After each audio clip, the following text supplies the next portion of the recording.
नमस्कार दोस्तों, मैं हूं शिवम पांडे और एक बार फिर से आप सभी का स्वागत है आपके अपने चैनल ट्रिक पॉइंट में। दोस्तों, आज हम लोग बात करने वाले हैं अशोक के शिलालेख व उनमें वर्णित विषय के बारे में। आपको पता है जो अशोक के शिलालेख हैं उनकी संख्या 14 है। तो सभी शिलालेखों में किस चीज़ का वर्णन है उसको आज हम लोग ट्रिक के माध्यम से याद करने वाले हैं। तो अगर आपको वीडियो अच्छी लगे तो वीडियो को लाइक ज़रूर कर दीजिएगा। ठीक है, तो देरी ना करते हुए चलिए इस वीडियो को शुरू करते हैं। सबसे पहले बात कर लेते हैं हम लोग अशोक के पहले शिलालेख की। तो जो अशोक का पहला शिलालेख है इसमें पशु बलि की निंदा की गई है। बहुत ही आसानी से याद हो जाएगा। पहले में आपको शब्द मिल जाएगा पा के बाद हल।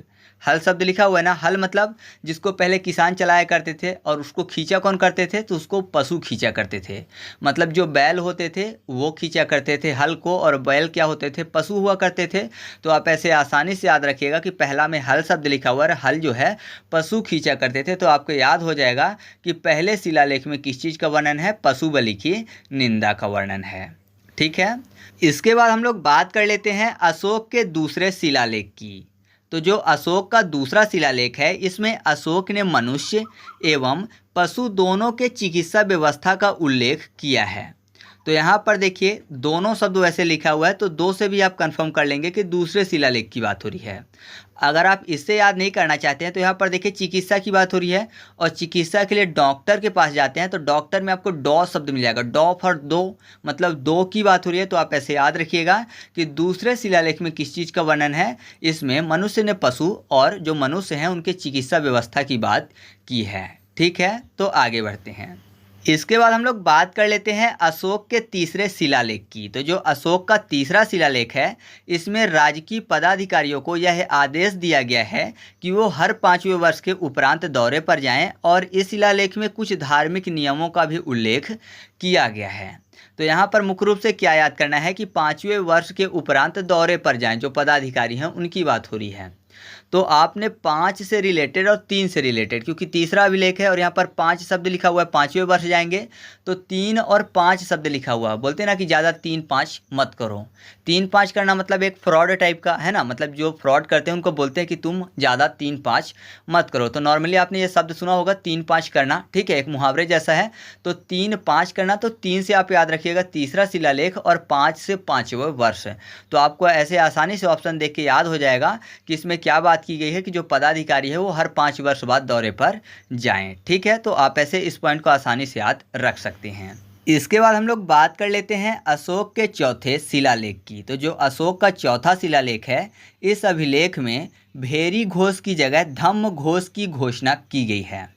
तो यहाँ पर देखिए जो भेरी घोष और धम्म घोष है दोनों में घोष शब्द लिखा हुआ है। घोष में आपको याद करने के लिए कर लेना है घोंसला, ठीक है, और घोंसला जो है चिड़िया बनाती है, तो चिड़िया में आपको चरिया शब्द मिलेगा, मतलब 4 शब्द। चिड़िया चरिया मतलब 4 शब्द आपको और आसानी से मिल जाएगा। तो आप ऐसे याद रखिएगा कि चौथे शिलालेख में भेरी घोष की जगह धम्म घोष की घोषणा की गई है। इसके बाद है अशोक का 5वां शिलालेख। इसमें धर्म महामात्रों के नियुक्ति के विषय में जानकारी मिलती है। तो महामात्रों को कर लेते हैं महामंत्री, ठीक है, मात्रों को मंत्री कर लेते हैं, महामंत्री शब्द मिल जाएगा। और 5 में आपको पंच शब्द मिल जाएगा। तो आपको पता है पहले के टाइम पे क्या होता था कि पहले के टाइम पे जो न्याय हुआ करता था तो गाँवों में जो पंच होते थे, मतलब गाँव के जो बुजुर्ग 5 लोग हुआ करते थे, वो बैठ कर कोई भी फैसला सुनाया करते थे। तो ये कह सकते हैं कि वो जो पंच हुआ करते थे, मतलब 5 लोग हुआ करते थे, वो सभी एक दूसरे से विचार विमर्श करते थे फिर न्याय करते थे। विचार विमर्श करना मतलब एक दूसरे से मंत्र लेते थे और एक तरीके के मंत्री की तरह काम करते थे। ठीक है, राजा कौन हो गया, सरपंच हो गया, और सरपंच के जो मंत्री हो गए वो कौन है, पंच हो गए। तो महामंत्री की तरह काम करते थे, पंच करते थे। तो आप ऐसे याद रखिएगा कि जो 5वां शिलालेख है इसमें किस चीज़ का वर्णन है, इसमें धर्म महामात्रों की नियुक्ति के विषय में जानकारी मिलती है। इसके बाद जो छठा शिलालेख है इसमें आत्मनियंत्रण की शिक्षा दी गई है। तो आत्मा को आत्मा कर लेते हैं। तो आत्मा मतलब भूत वाले आत्मा की बात कर लेते हैं। तो आत्मा नॉर्मली क्या हो जाती है, दिखती है और फिर एकाएक छू हो जाती है। छू होना मतलब गायब हो जाना, ठीक है। तो आत्मा दिखती भी और छू हो जाती है, तो छू फॉर 6। तो आप ऐसे याद रखिएगा कि छठे अभिलेख में आत्मनियंत्रण की शिक्षा दी गई है। ठीक है, इसके बाद 7वां और 8वां शिलालेख है जिसमें अशोक ने तीर्थ यात्राओं का उल्लेख किया है। मतलब जो अशोक की तीर्थ यात्राएं थी उसके उल्लेख किए गए हैं किसमें, 7वें और 8वें शिलालेख में। तो अगर हिंदू धर्म की बात करें तो सबसे पवित्र जो महीना माना जाता है तीर्थ यात्रा के लिए वो माना जाता है सावन का महीना। आपने सुना भी होगा, जैसे कांवड़ यात्रा हो गई, ठीक है, जो कि शंकर जी से संबंधित है, शिव जी से रिलेटेड है। और सावन के जो सोमवार होते हैं वो भी काफ़ी ज़्यादा फेमस है। तो आपको पता ही है जो सावन का त्यौहार होता है वो काफ़ी ज़्यादा पवित्र माना जाता है। तो जो यात्राएं होती हैं या फिर ऐसा बोले जो तीर्थ यात्राएं होती हैं वो सावन से रिलेटेड होती हैं हिंदू धर्म में ज़्यादातर। तो सावन फॉर सेवन, ठीक है। तो आप ऐसे याद रखिएगा कि सेवन में किस चीज़ का वर्णन किया गया है, तीर्थ यात्राओं का। और तीर्थ यात्रा में क्या करते हैं, भगवान के सामने हाथ जोड़ते हैं, उनकी पूजा पाठ करते हैं, ठीक है। तो हाथ फॉर 8 भी आपको याद हो जाएगा। तो 7वें और 8वें शिलालेख में तीर्थ यात्रा का उल्लेख किया गया है, ठीक है। इसके बाद हम लोग बात कर लेते हैं 9वें शिलालेख की। तो इसमें सच्ची भेंट एवं सच्चे शिष्टाचार के उल्लेख का वर्णन किया गया है। तो भेंट मतलब रोना भी होता है, जब लड़कियों की विदाई होती है तो विदाई के टाइम पे जब माँ और बेटी रोती हैं, ठीक है, तो उसको क्या बोलते हैं, भेंट करना बोलते हैं, ठीक है। तो भेंट के टाइम पे जो नैना होते हैं, नैना मतलब आंखों की बात हो रही है, तो नैना से आंसू निकलते हैं। तो नैना फॉर नाइन मतलब 9 की बात हो रही है, 9 9। तो आप ऐसे इस पॉइंट को आसानी से याद रख सकते हैं। इसके बाद हम लोग बात कर लेते हैं 10वें शिलालेख की। तो इसमें अशोक ने आदेश दिया है कि राजा तथा उच्च अधिकारी हमेशा प्रजा के हित में सोचें। तो यहाँ पर देखिए, राजा तथा उच्च अधिकारी हमेशा प्रजा के हित में सोचें, मतलब प्रजा को दास ना बनाएं, है ना। सीधी सी बात यही है ना कि प्रजा के हित में सोचें, प्रजा को दास ना बनाएं। तो दास फॉर 10। तो आप ऐसे इस पॉइंट को आसानी से याद रख सकते हैं कि 10वें शिलालेख में अशोक ने ये आदेश दिया है कि राजा तथा उच्च अधिकारी हमेशा प्रजा के हित में सोचें, ना कि उसको दास बनाएं। इसके बाद हम लोग बात कर लेते हैं 11वें शिलालेख की। तो जो 11वां शिलालेख है इसमें धम्म की व्याख्या की गई है। तो 11 को याद करने के लिए 11 कर लेते हैं। 11 में आपको गिरह शब्द मिल जाएगा, ठीक है, गिरह 11, ठीक है। तो गिरने की बात हो रही है, तो अगर कोई गिरता है तो बोल देते हैं कि वो कैसे गिरा है, धम्म से गिरा है।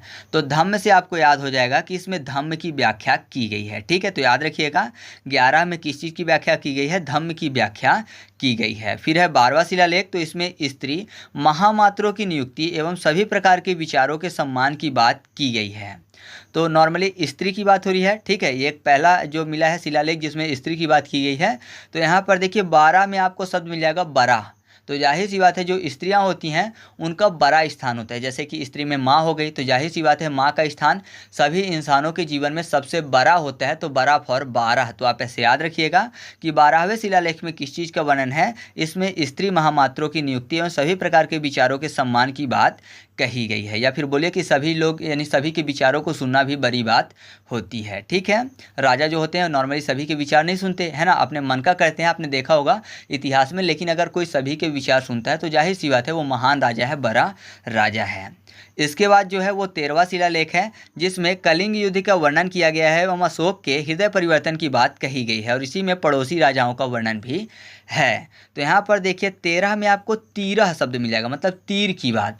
और तीर जो है युद्ध में प्रयोग किया जाता है। और आपको पता है कलिंग युद्ध के बाद ही अशोक का हृदय परिवर्तन हुआ था। तो आप ऐसे आसानी से याद रख सकते हैं कि युद्ध में तीर का प्रयोग किया जाता है, तीर फॉर 13। तो आपको याद हो जाएगा कि 13वें शिलालेख में किस चीज़ का वर्णन है, कलिंग युद्ध का वर्णन है। और साथ ही साथ अशोक के हृदय परिवर्तन की बात कही गई है। और युद्ध करेगा तो किससे करेगा, जो पड़ोस के राजा हैं उससे करेगा। तो जाहिर सी बात है उनका भी वर्णन इसमें है। इसके बाद है अशोक का 14वां शिलालेख जो कि अंतिम शिलालेख है। तो इसमें अशोक ने जनता को धार्मिक जीवन बिताने के लिए प्रेरित किया है। धार्मिक जीवन मतलब भगवान से रिलेटेड, भगवान से जुड़े रहने की बात, धर्म से संबंधित मतलब कोई पाप ना करना।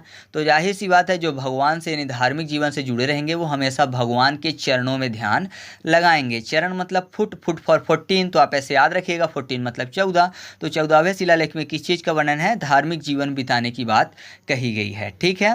तो इस तरीके से अशोक के जो 14 शिलालेख थे उनको हम लोगों ने एक एक करके ट्रिक के माध्यम से याद किया। अब थोड़ी बहुत जानकारियां मैं आपको और दे देता हूं। जैसे कि अशोक के जो शिलालेख हैं इसकी खोज 1750 में जो फेंथलर थे उन्होंने की थी। और इसकी संख्या 14 है, आपको पता ही हो गई। सभी को हम लोगों ने एक एक करके याद भी कर लिया है।